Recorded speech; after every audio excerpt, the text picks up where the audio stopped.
안녕하세요. 고혜절 빌딩 A 팀장 김지한입니다. 네, 저희가 오늘은 신축을 진행 예정 중인 곳에 나와 있는데 일단은 여기 어딘지부터 소개해 주시면 좋을 것 같아요. 광진구 군자동입니다. 7호선 어린이대공원역에서 도보 6분의 역세권에 위치하고 있고요. 어린이대공원 및 세종대학교가 있습니다. 그리고 장안초등학교, 세종초등학교가 있는 지역이고 상권도 많이 활성화되어 있습니다. 노인복지관, 아파트, 빌라, 주거가 많이 밀집해 있는 지역이고요. 지금 잠깐 저희 서서 대기하고 있는데도 엄청나게 많은 분들이 유동이 있습니다. 그러면 오늘 저희가 신축을 할 공간은 어디에 있을까요? 바로 뒤에 방음엔스 쳐져 있는 현장인데요. 네. 저희가 얼마 전에 2층짜리 건물을 멸실을 이제 막 끝냈습니다. 대지 면적은 47.79평, 건축 면적은 38.71평, 연면적은 56.76평, 층수는 지하 1층에 지상 2층짜리 총 3개 층 건물이 있었고요. 건폐율은 81%, 용적률은 112.5%짜리 건물이었습니다. 여기가 2종 일반 주거 지역인데 층수도 낮아서 용적률을 좀 다 못 찾아 먹었던 맞습니다. 상태였네요. 그러면 기존의 건물은 좀 어땠나요? 엄청 노후된 건물이었다고 들었거든요. 건물이 60년 이상 된 건물이었고요. 기존에는 연화조의 벽돌 건물이었어요. 처음에는 리모델링도 같이 검토 요청을 하셨었어요. 근데 저희가 뭐 리모델링, 신축 두 가지를 놓고 어느 상황이 더 수익성이 나는지 검토를 해본 결과 신축으로 결론을 냈습니다. 건폐율이 어쨌든 60%인데 원래 기존은 80%였잖아요. 네. 그런데도 불구하고 왜 신축으로 방향을 정하게 되셨는지. 일단 저층짜리 건물의 81%라고는 하지만 이렇게 핵심 지역에서는 면적을 그래도 최대한 많이 찾아야 돼요. 건폐율을 많이 혜택을 본 건물이니 중축이 안 되는 거죠.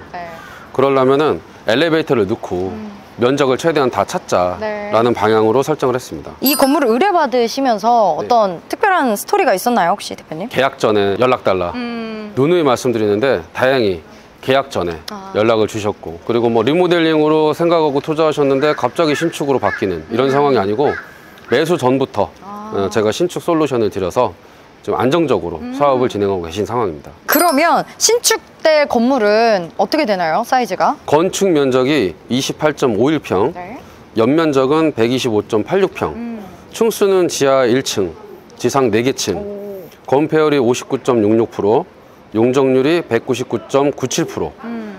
최대한 다 찾을 수 있는 거를 다 찾은 상태입니다. 자, 그러면 신축 시에 완공될 외관 디자인은 어떤 식으로 바뀌게 되나요? 차량 유동, 보행 유동이 굉장히 많아요. 그래서 코너 느낌의 건물을 살리기 위해서 또 그거를 더 극대화하기 위해서 라운드 디자인을 적용을 했어요. 라운드 디자인을 적용을 하고 건물주님께서 벽돌과 롱볼릭 타일을 좋아하셨어요. 근데 라운드가 롱볼릭을 적용을 못해요. 여기는 그동안에 저희가 보여드리는 것과는 좀 다르게 롱볼릭 벽돌을 세워서 시공합니다. 아, 세워서 하면 이제 각이 좀 자연스럽게 되니까. 그래서 그런 디자인적인 특징이 있고 가시성을 높이기 위해서 창문 사이즈를 시원스럽게 그런 특징이 있습니다. 여기가 좀 주차가 잘 안 되고 주차가 되는 곳이 거의 없더라고요. 이 건물은 좀 어떻게 가능한가요? 주차를 3대 확보했고요. 3대뿐이지만 이 근처에 주차 제일 많이 되는 건물일 수도 있어요. 그니까요. 진짜 여기 주차가 없어서 저도 걸어서 10분 거리에다 주차하고 왔거든요. 근데 여기는 이제 또 독보적으로 주차까지 되니까 더 빛나는 건물이 될 것 같습니다. 지금 나대지 상태인데 좀 가까이 가서 어떻게 바뀌게 될지 한번 이야기 나눠보도록 하겠습니다. 네, 저희가 이제 철거가 된 안쪽으로 들어왔는데 이제 입구나 요 계단실은 어떤 느낌일까요? 저 도로변에서 저희 건물이 코너처럼 보일 수 있도록 건물이 살짝 뒤로 들어가 있어요. 그래서 여기 코너처럼 보이는 이 자리에 접근성을 놓기 위해서 엘리베이터와 계단실을 자리 잡았고, 엘리베이터하고 계단실은 건물 전체 사이즈를 감안해서 꼭 필요한 법정 사이즈만 맞추는 사이즈로 작게 좀 했습니다. 선크는 어디 위치에 있을까요? 선크는 반대편 끝에 자리를 잡았어요. 이유가 뭐냐면 선크 플러스 계단이 되려면 그 계단은 비상계단 역할을 해야 돼요. 근데 메인 계단과 비상계단 역할을 하는 거는 두 계단은 떨어져 있어야 돼요. 말 그대로 탈출을 할 때 중앙 계단에 같이 모여 있으면 불이 그쪽에 나면 비상계단의 역할을 못 하잖아요. 그래서 비상계단의 거리를 떨어뜨리면서 그 비상계단과 썬큰을 같이 조합을 했습니다. 썬큰을 통해서 지하로 내려갈 수 있는 비상계단이 있다라는 말씀입니다. 건물의 층별로는 좀 어떻게 구성이 되나요? 1층은 주차 때문에 건폐율보다 조금 작습니다.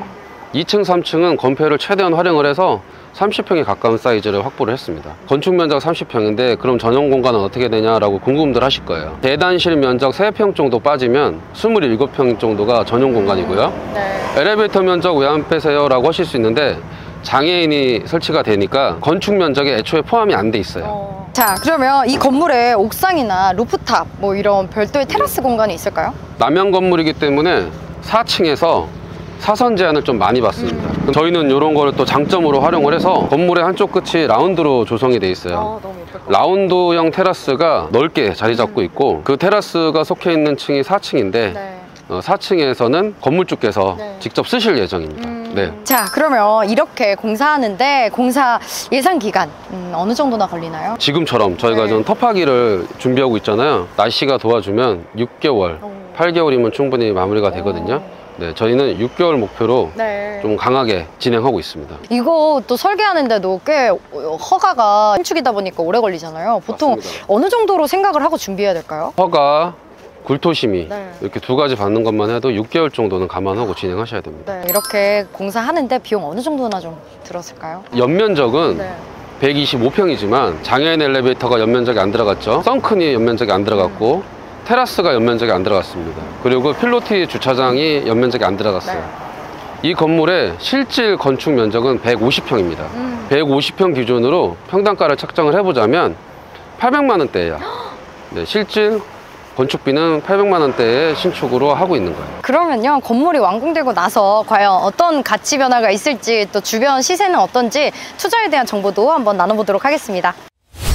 네, 이사님, 일단은 여기 어떤가요, 여기 주변? 주변의 거래 시세는 최근 한 1, 2년 이렇게 보니까 한 5천만 원 정도 평균 이렇게 거래가 됐어요. 그리고 호가는 한 7천만 원 정도 이 정도까지 나와 있습니다. 네. 건물주께서 4천만 원 초반 정도에 구입하셨거든요. 네. 그러니까는 되게 잘 진짜. 구입한 사례입니다. 네. 이제 신축되고 나면 예상 임대료 어느 정도 예상하세요? 이 근처가 상당히 유동인구도 많고 네. 상당히 이게 활발한 지역이잖아요. 맞아요. 제가 좀 이렇게 구성을 해봤는데 네. 1층은 뭐 어떤 F&B가 들어와도 상당히 잘 될 거라고 예상을 하고요. 상층부 같은 경우에는 학원이나 네. 병의원 이게 들어오면 상당히 좋을 것 같아요. 지금 주변에 보면은 상당히 노후된 건물에 많이 들어와 있는데 뭐 엘리베이터 딱 들어가 있는 그런 건물에 들어온다고 하면 좀 편리하게 이용할 수 있을 것 같고요. 지하 같은 경우에는 스튜디오나 네. 할 게 너무 많은 것 같습니다. 제가 예상을 해봤는데 1층 같은 경우에는 이제 면적이 한 20평 정도? 이 정도 나옵니다. 그래서 평균 한 15만 원 정도 잡아서 한 300만 원 정도 좀 임차할 수 있을 것 같고요. 또 2층, 3층은 각 한 28평? 이 정도 나와요. 그래서 여기도 각 한 300만 원 정도 각각 해서 2, 3층은 한 600만 원 정도 이렇게 맞춰질 것 같고 4층 같은 경우에는 한 18평 이 정도 나오는데 총 한 150만 원 정도 네. 그러니까 평균으로 하면은 10만 원 안 되게 네. 책정을 했고요. 지하 같은 경우에는 한 30평 정도 나옵니다. 근데 여기 같은 경우에는 150만 원 정도 예상을 했는데요. 평균으로 하면은 한 6만 원? 이 정도 나올 것 같아요. 이렇게 되면은 보증금 1억에 한 1,200인데 관리비까지 포함하면 한 1,300만 원 이렇게 맞춰질 것 같습니다. 네. 자, 그러면 나중에 예상되는 시세 차이 어느 정도나 좀 보세요? 신축을 한다고 가정했을 때 현재도 평당 한 8천만 원 정도 예상을 해요. 오. 그러면은 거의 40억 가량일 텐데 이게 한 3년에서 5년이 지났다. 네. 그냥 뭐 자연적인 집가 상승만 봐도 네. 평당 1억 정도 그러면은 거의 50억 정도 되는 그런 가치가 있을 것으로 보고요. 네. 23년에 네. 20억 2천에 이제 매수를 하셨거든요. 그러면은 한 5년 정도 후에 50억에 이제 또 매각을 하신다. 네. 그랬을 때 그렇게 되면은 이제 과세 양도 차익이 한 17억에서 18억 나올 네. 거예요. 지금 세율이 한 19% 잡기 때문에 세금이 한 3억에서 3억 2천 이 정도 나올 겁니다. 그래서 한 시세 차익은 거의 14억에서 한 15억 정도 나올 것으로 예상이 됩니다. 자, 이렇게 해서 저희가 주변 시세부터 또 집가 상승 한번 알아봤습니다. 공사가 진행되고 나서 완공되면요, 저희가 또 신축 완공 현장으로 소개해드리도록 하겠고요. 오늘은 저희가 어떤 프로젝트를 하나 좀 말씀드리려고 나왔습니다. 영상을 보시면서 제일 많이 걱정하는 게 내가 건물을 잘 살 수 있을까? 내가 이걸 분별하는 게 잘 지금 하고 있는 건가? 혹은 매수하시고 나서 신축이 맞을까? 리모델링이 맞을까? 고민과 선택의 그 기로에서 헤매시잖아요. 제 옆에 전문가분께서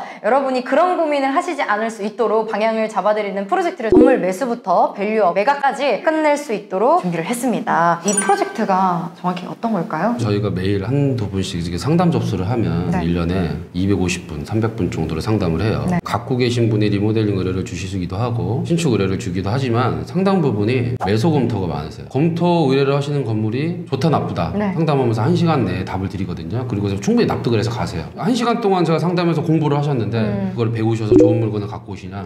그렇지 않으세요. 그래서 그냥 이거를 저희가 좀 책임감 갖고 아예 그냥 건물을 좀 골라드리겠다. 그리고 그 건물이 왜 좋은지 처음부터 끝까지 이제 프로세스가 이해가게 설명을 드리는 이런 프로젝트라고 생각하시면 돼요. 그래서 무조건 뭐 저희 따라오세요. 저희만 믿으세요. 절대 그런 게 아니고요. 저희 각 분야의 전문가들이 이게 왜 좋은지, 왜 전망이 있는지 저는 하나하나 차근차근 이해를 시켜드리면서 엑시트까지 뭐 갖고 가셔도 좋고요. 이거 설계도서가 나오면 타 업체에 견적서를 받으실 수 있도록 모든 자료를 드릴 거고요. 다른 데보다 이윤이 없고 원가다라는 거를 확실하게 투명하게 검증하고 할 겁니다. 어떻게 찾아주실 거예요? 그래서 채널을 통해서 굉장히 괜찮은 매물들을 가끔 올려드리는데 영상으로 올리지 못하는 숨겨진 매물들이 있거든요. 상권 분석, 입지 분석, 그리고 그에 따른 매매가가 적절한지 판단을 해드리고 밸류업이 된 다음에 어떻게 재매각이 될 건지에 대한 그 금액까지도 계산해 드리겠습니다. 만약에 개인적으로 알아보시고 계산을 하신다면은 사실 시간과 비용이 굉장히 많이 들거든요. 시간이 또 돈이잖아요. 공정률 건폐 막 혜택본 건물 최소한의 리모델링 공사를 통해서 저렴한 비용으로 밸류업을 수 있는 이런 건물들 중심으로 그래야 공기도 단축되고 신축인지 리모델링인지 모를 정도의 변화가 있을 수 있는 건물 이런 건물을 저희가 찾아서 해드리겠습니다. 그리고 무엇보다 대출에 대한 부분 있잖아요. 구해줘 빌딩 부동산 중개법인과 함께 하고 계시는 은행 센터장님, 지점장님 도움을 받아서 금리가 조금 인하되는 혜택을 보실 수 있고 세금은 탈세가 아니잖아요. 절세 방안, 세무사님, 법무사님 연계를 해서 도움을 드리도록 하겠습니다. 매입을 하시고 밸류업을 하시고 그 다음에 임대를 놓고 재매각까지 전체 과정을 저희가 도와드리는데요. 시공조화에서 밸류업을 해주시면 구해줘 공실팀에서 임대를 도와드릴 겁니다. 임대가 나아지면 그러면 건물 관리는 어떻게? 건물 관리도 구해줘 공실팀에서 도와드릴 거고 그 기간 동안 일어나는 건물에 대한 AS도 대표님 도와주실 거죠? 근데 AS는 뭐 저희 회사 망하기까지 해드릴게요. 망하기 전까지. 재매각은 이제 구해줘 빌딩 부동산 중개법인에서 도와드리고 마지막으로 이제 양도세가 남아 있잖아요. 구해줘 빌딩에 계시는 세무사님께서 절세할 수 있는 방안을 설명을 해드리고 끝까지 책임져 드리도록 하겠습니다. 아래 번호로 연락 주시면 될 것 같습니다.